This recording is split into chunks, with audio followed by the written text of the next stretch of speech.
Lawsome by ConsultWebs. Breakthrough insights to build a thriving law firm with your host, Tanner Jones. Hello to all our Lawsome listeners. Today on our show, we have Ingela Onstad to discuss the art of effective engagement and persuasion. Ingela helps performing artists and other professionals in the public eye conquer anxiety, mindset, and confidence issues. She is a professional classical singer who continues an active performance career. She has a master's degree in clinical mental health, and she is a licensed mental health counselor practicing in the state of New Mexico. Ingela is also a board-certified coach. We're so very happy to have you here today, Ingela. Thank you, Tanner. I'm excited to be here. Most jobs in the field of law involve some form of public speaking. Lawyers are constantly arguing their clients' cases in front of judges, speaking with clients, negotiating with other parties. Public speaking is obviously an intrinsic part of the practice of law, and many assume just because of that all attorneys are comfortable with it. Maybe you've seen the opposite of that, Ingela. What's your take on that? I certainly have, and I also know that while you learn many things in law school and have a very, a large body of knowledge to draw from, that doesn't always translate into confidence presenting in front of others. And although, you do things like mock trial and such, skills really targeting voice, body, mind, anxiety management are not usually part of a law school education. Well, so how do you think our audience can begin to self-diagnose their public speaking areas of opportunity? Well, I would say that generally speaking, we tend to have an idea just from a very felt sense of whether we feel confident in front of others or not. And I think an important distinction to make is we can have confidence in our intellect, in our skills, in our abilities, in our training, our education, our research, our preparation, etc. But that is very much based within the mind, the cognitions, the intellect. And that doesn't mean that our body always gets that message. So while we may feel completely well prepared to go in and do something, our body may say, whoa, what's going on here? We might feel our heart racing. We might feel our respiration rate increasing. We might have the sweaty palms. We might have a tummy ache or butterflies in the stomach, all of these different physiological manifestations of anxiety. And in my experience working with attorneys and other professionals, this is often considered to maybe be a sign of weakness, at least as regarded by the person themselves, where they feel uncomfortable, that they feel uncomfortable, and they'd rather just sort of try to ignore it or push it away. And really, what I aim to do is just help people become more aware of what's happening physiologically, and also by explaining to them the mechanics of the biology of anxiety, what its purpose is in an evolutionary form, and why it is actually beneficial to us. And once I can normalize and help people get familiar with the process of anxiety, we can just start to view it as a phenomenon rather than as a personal or moral failure of some type. So I would guess that most of your audience who's listening to this, they will know whether they feel that way or not. Or it may feel kind of mysterious sometimes, like sometimes they feel it in the courtroom and sometimes they don't. Sometimes they walk in feeling confident and prepared, and then suddenly their heart's racing and they're wondering why.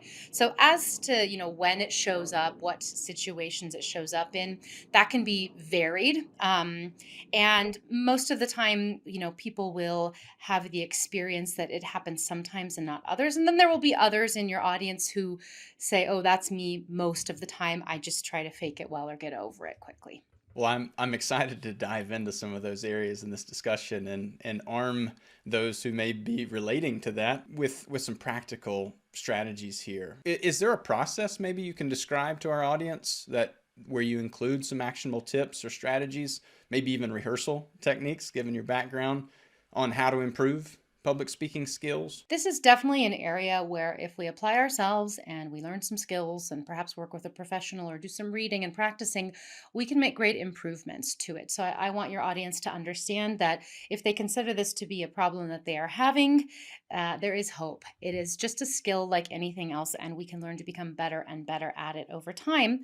But we're not going to make it better by just wishing it away or by ignoring it. Oftentimes when we ignore physiological and emotional phenomena such as anxiety, it ends up kind of getting louder and stronger.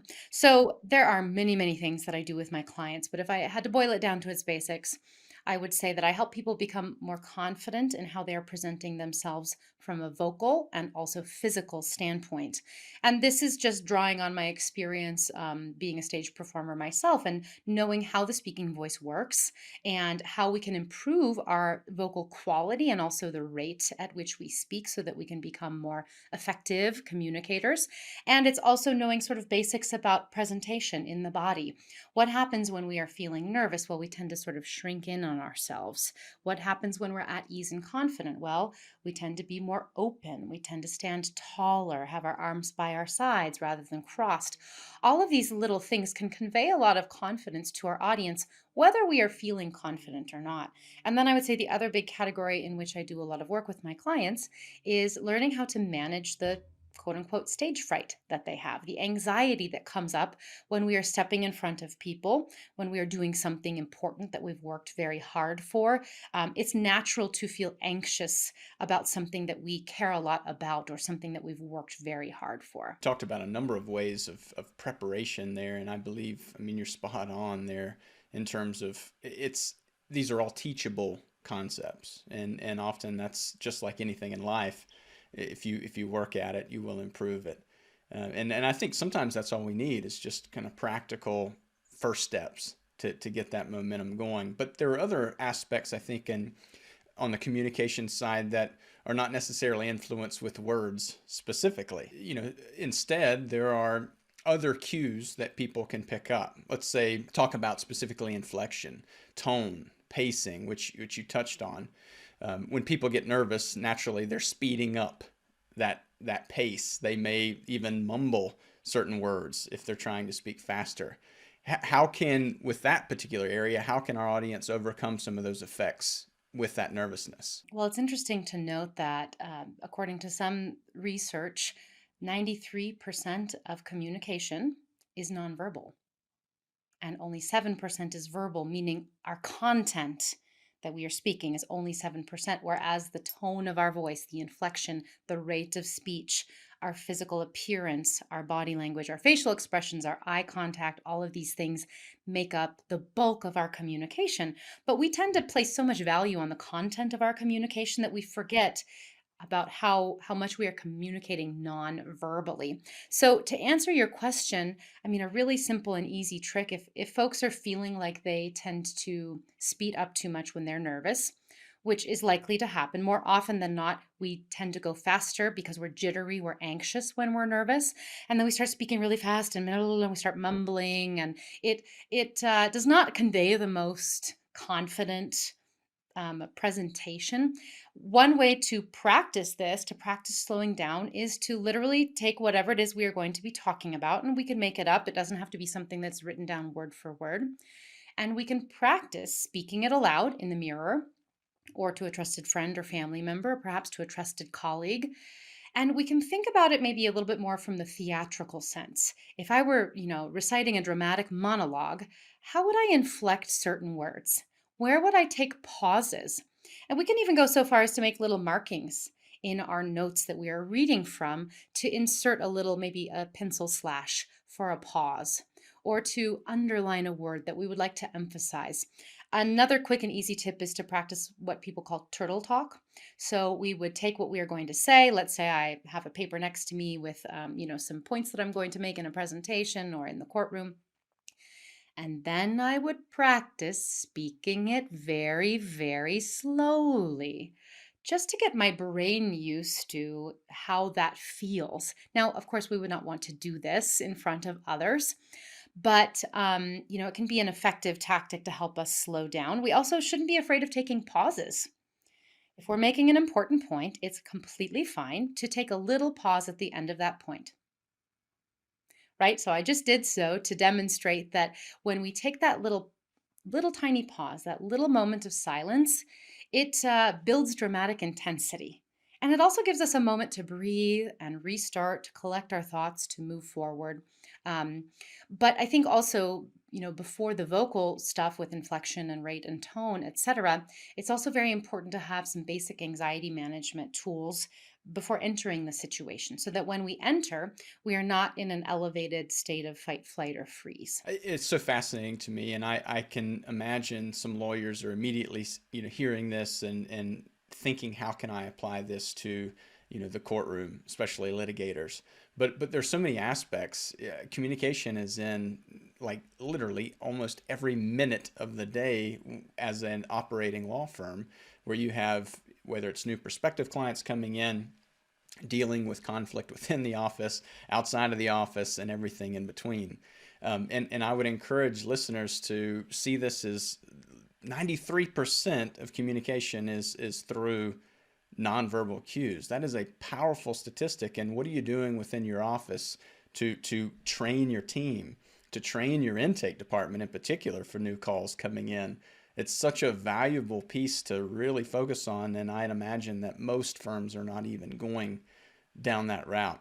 It's a powerful play. I think that really, yeah, building our book of business, doing the selling that's necessary to do oftentimes is an area where a lot of people don't feel confident. It's a whole other skill set. It's not something that we've necessarily learned how to do. And there will be those rainmakers out there for whom it comes completely naturally. And for the rest of us mere mortals, this is something that can be learned, right? If we're talking to a stranger, if somebody calls us up or they come into our office and we are trying to sell them on why they should hire us, it is to our benefit if we can appear calm, collected, confident, at ease.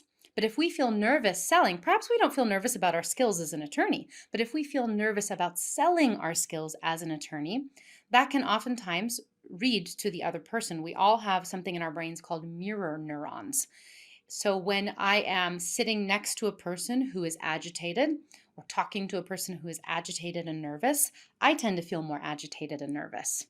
If the person I'm talking to is confident and at ease, has relaxed body language and an even and flowing tone of voice, I tend to pick up on that energy. It's if we go to a dinner party or party and we meet a stranger and then we're talking with our spouse after the party, ooh, that person had weird energy, right? So we know this from an instinctual level that we pick up on the way others are feeling and it impacts how we feel. It's powerful, but I want to address a potential thought here, and I've heard this before, but I would love your thoughts in particular. We've come out of the pandemic, and which has changed. It's changed individuals, it's changed how we operate businesses, but the biggest change, most dramatic that I've seen within the law firm is this now virtual setting. The idea of virtual consultation. Some firms haven't even returned to a physical space. They're operating completely remote today. And so some may argue that body language, these cues you're referring to that have historically been so important, may not be as important today. How would you address that concept with respect specifically to virtual meetings and how that can be influenced? Yes, this is a very, very good point and very of the moment. In fact, just earlier today, I was giving a presentation similar to this, but it was very focused on confidence over Zoom. And I have done this workshop many times. Yes, it's true that not our entire bodies or appearances or environments are being picked up on when we are in a virtual scenario. But even if we just boil it down to what you and I are doing right now, Tanner, we are both trying to communicate with one another through this podcast. We see one another on the screen.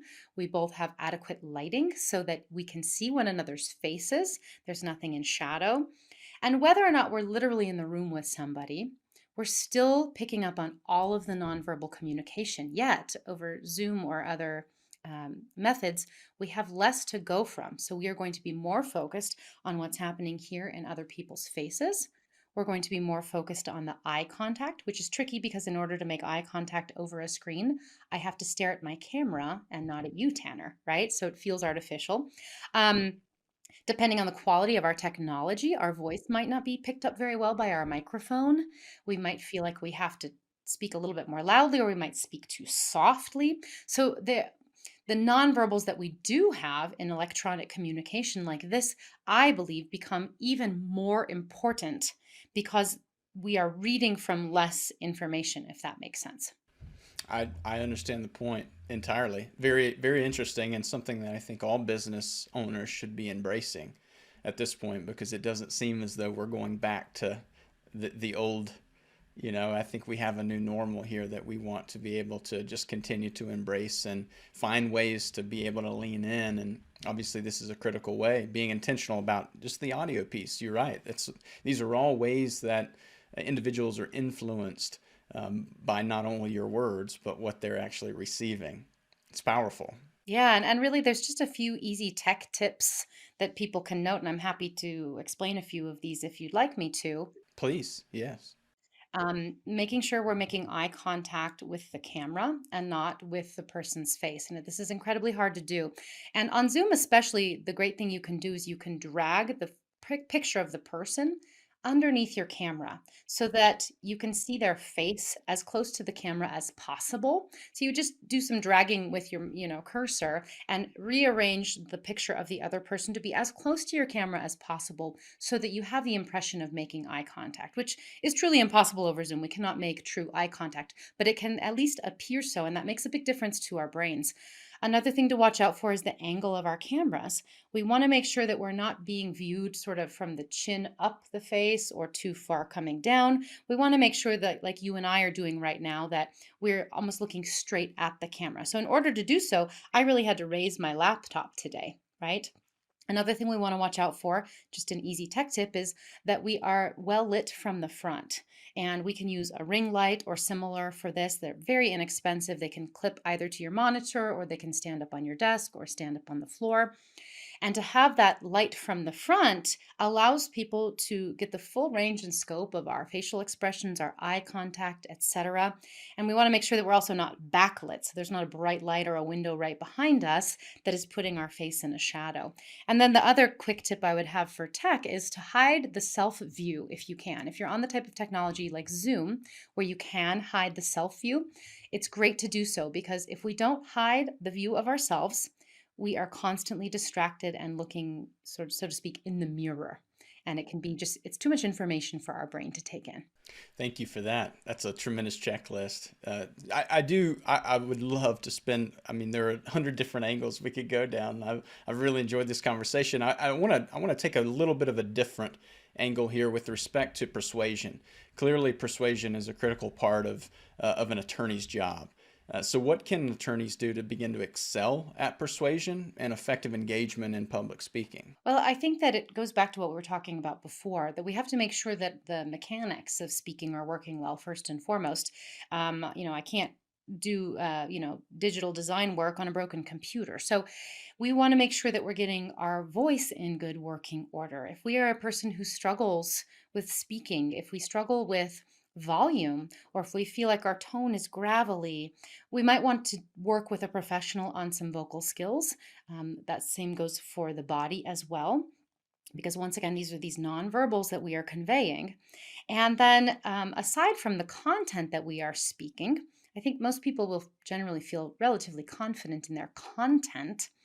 We want to pay attention to the inflection, the rate, like I mentioned before.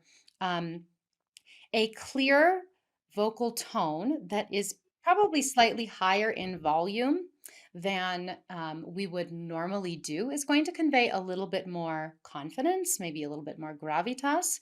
We want to make sure that we are not engaging in upspeak or downspeak. So upspeak is when we end a sentence on a lilt, so everything sort of sounds like a question.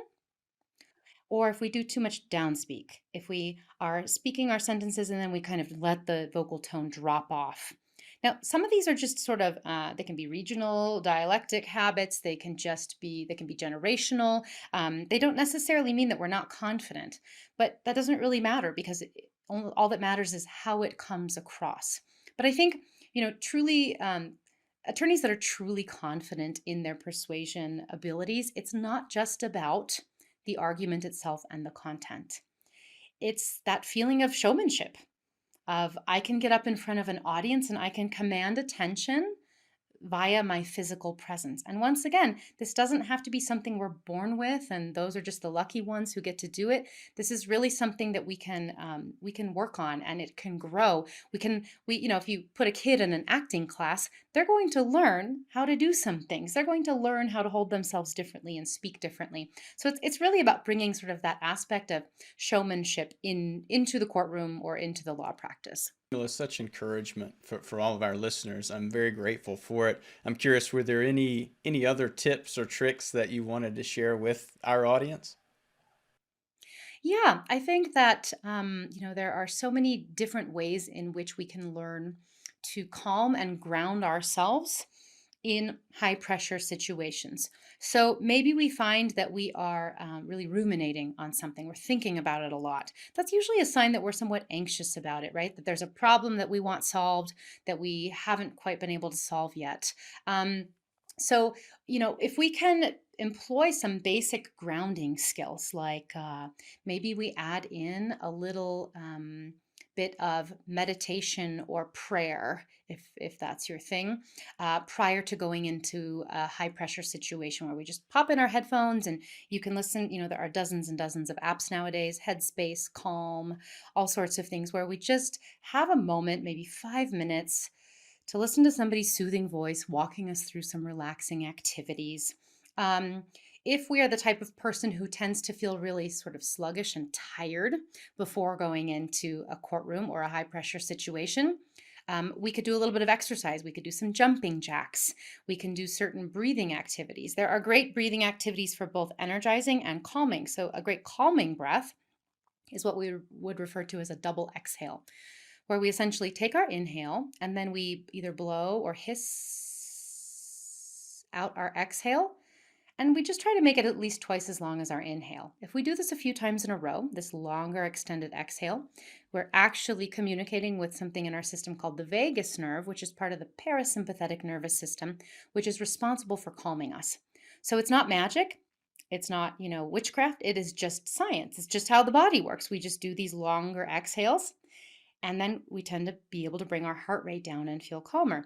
Whereas if we're looking to energize ourselves because we're feeling sluggish, or for some people when they're sort of going into more of the freeze state of anxiety, we would do the opposite. We would take a really long inhale and then blow out our exhale very quickly. So we just can change those ratios of our breath for either energizing or calming. Very fascinating. Thank you for that. Well, for our listeners who are interested in reaching out to you, what's the best way they can contact you, Ingela? Sure. They can either visit my website at courageousartistry.com, or I am on LinkedIn at Ingela Onstad, and I am also on Instagram and Facebook at Courageous Artistry. Wonderful. Thanks for joining the show. My pleasure. Thank you for having me.